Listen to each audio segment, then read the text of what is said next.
امین ناظرین، infection control society آپ کی بہتر صحت کے لیے، آپ کو فکر و پریشانیوں سے بچانے کے لیے ویڈیو کے سلسلے کو جاری کیے ہوئے ہم بچوں کے بارے میں آپ کو بتا رہے تھے کہ جو نافرمان بچے ہوتے ہیں یا ماں باپ کا کہنا نہیں مانتے، اس کے لیے ظاہر ہے کہ ماں باپ مسلسل پریشان ہی رہتے ہیں. خاص طور پہ مائیں بہت زیادہ پریشان ہوتی ہیں.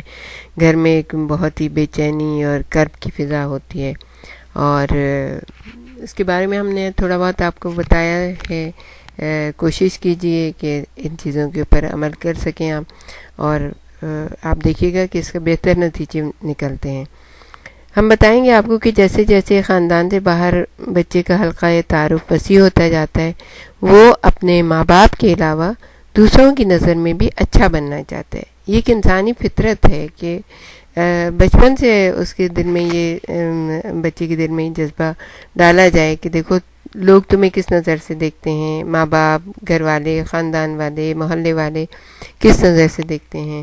اگر تم اچھے اچھے کام کرو گے تو لازمی بات ہے کہ سب تم سے محبت کریں گے، تمہاری عزت کریں گے اور تمہیں اچھی نظر سے دیکھنا چاہیں گے. بچہ اتنا سمجھدار ہوتا ہے کہ وہ یہ دوسروں کی نظر میں بھی اچھا بننا چاہتا ہے. اس زمن میں ماں باپ کو اس کی مدد کرنی چاہیے. وہ چاہتا ہے کہ اس کے اساتذہ یعنی اس کے ٹیچرز، اس کے دوسرے ساتھی بچے بھی اسے اچھا سمجھیں. عمر کے ساتھ ساتھ یہی خواہش بالآخر زندگی کی دوڑ میں اس کے لیے معاون اور مددگار ثابت ہوتی ہے.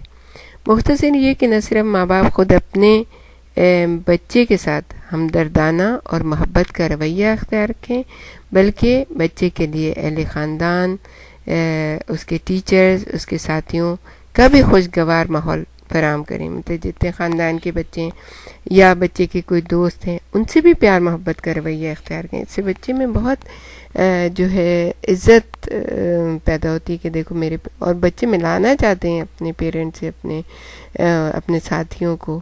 اور اگر آپ ان سے اگر آپ اس کو جھڑکیں گے اور ان کی عزت نہیں کریں گے اور نہیں کہیں گے چلے جاؤ شور مچ رہا ہے، ادھم مچ رہا ہے، جیسے عموماً گھرانوں میں ہوتا ہے، تو بچہ بہت ہی حد تک عزت فیل کرے گا اپنی، اور پھر ظاہر ہے وہ آہستہ آہستہ گھر سے بھاگنا شروع ہو جائے گا. جہاں پہ اس کو اچھا ماحول مل رہا ہوتا ہے دوسرے بچوں کے گھروں میں، اگر کہ ماں باپ اتنا سخت رویہ نہیں رکھتے ہیں تو وہ بچہ وہاں جا کے کھیلے گا، اپنے ساتھیوں کو نہیں لائے گا آپ کے پاس.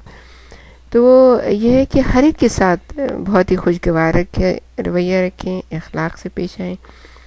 ہر چند کے اس کے لیے آپ کو بہت ہی شعوری طور پہ کوشش کرنی پڑے گی. ظاہر ہے کہ اگر بہت سارے بچے گھر میں آ گئے یا ایک بچہ جو ہے وہ اپنے ساتھیوں کو لے آیا اور گھر میں شور و غل ہو رہا ہے تو آپ کو برداشت کرنا پڑے گا، صبر کرنا پڑے گا. لیکن یہ کہ آپ کو کوشش کریں گے تو پھر بہتر نتائج نکل سکیں گے، کیونکہ آپ یہ بھی کہہ سکتے ہیں کہ بھئی اس کھیل میں بہت زیادہ شور ہے، آپ لوگ یہ کھیل لیں، اس طرح سے بیٹھ کے کھیل لیں. بچوں کے کھیلوں میں دلچسپی لیں، ان کو ایک بہتر ماحول فراہم کریں، اور بچوں کے ساتھ اوائل زندگی سے یہ نہیں کہ آپ بڑے ہو کے بچوں کی عزت کریں اور عزت کروائیں، بلکہ یہ کہ شروع سے، بہت شروع سے. آپ سمجھتے ہیں بچہ ناسمجھ ہوتا ہے، وہ اتنا ناسمجھ بھی نہیں ہوتا کہ وہ اپنی عزت کو نہیں سمجھتا. تو آپ دیکھیں چھوٹے بچے کو ذرا سا آپ ایسے سخت نظروں سے دیکھیں، کیسا وہ منہ بسورے گا، کیسا وہ ہونٹ نکالے گا اور ادھر ادھر دیکھ رہا ہوتا ہے کہ کوئی اس کی مدد کرے. تو چھوٹی عمر سے بچوں میں عزت نفس کا جذبہ جو ہوتا ہے وہ پروان چڑھتا ہے. تو آپ ان کی عزت کریں، ان سے پیار محبت کا رویہ کریں.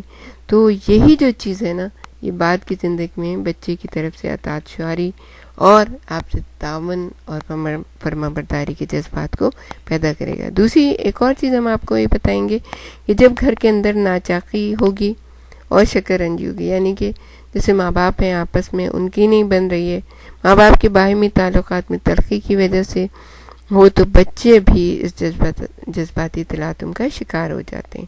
نتیجتاً ان کی عادت و اطوار ابتر ہو جاتے ہیں. پھر ماں باپ اس خراب عادت و اطوار کا ذمہ دار بچوں کو ٹھہراتے ہیں اور ان کو سخت سزائیں دیتے ہیں. سزاؤں سے معاملات مزید خراب ہو جاتے ہیں. بچے کی سمجھ میں یہ نہیں آتا کہ وہ کیا رویہ اختیار کریں. گھر میں تناؤ بھی بڑھتا جاتا ہے اور سب کا نتیجہ یہ ہوتا ہے کہ بچوں کے عادات و اطوار کسی طور بہتر نہیں ہوتے.